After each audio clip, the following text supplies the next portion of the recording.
Bruno Olkowicz possède l'allure parfaite pour jouer dans des œuvres policières. CIST d'ailleurs la série PJ, Police Judiciaire, qui lui a valu une grande renommée. Ce 18 août 2022, on le retrouve au sein des forces de l'ordre aussi, mais dans une unité des Alpes, pour Jusqu'à ce que la mort nous unisse, adaptation du polar de Karine Guibel diffusé sur France 3. Au service de l'État dans les fictions, l'artiste s'est toutefois retrouvé un jour de l'autre côté, derrière les barreaux. Un épisode qui lui est arrivé dans sa jeunesse et qu'il a révélé sur les ondes de France Inter.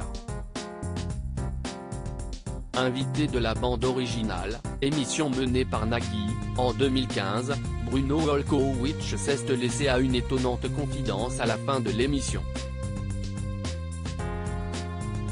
Détendu après avoir discuté de son métier et sa passion, il a offert à l'équipe de radio et auditeurs un souvenir de jeunesse particulier. À la question « Avez-vous d'autres pépites cachées dans votre carrière ?», il répond « Une connerie ? Professionnelle ?»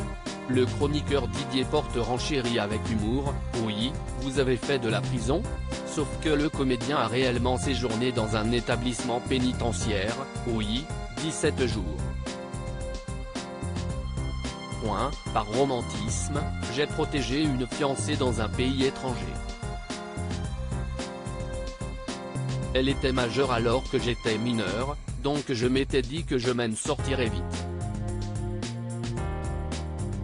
Et je suis allé en prison à sa place. Si est-il la première fois que je le dis, dans les médias? Le plateau est stupéfait. Bruno Olkowicz poursuit, si est dans un pays qui s'appelle Israël et dans lequel je suis interdit de séjour à vie depuis. Comme gros stupéfiant alors qu'il n'y avait rien du tout. Moi je ne consommais pas, c'était pour pas qu'elle se tape Midnight Express.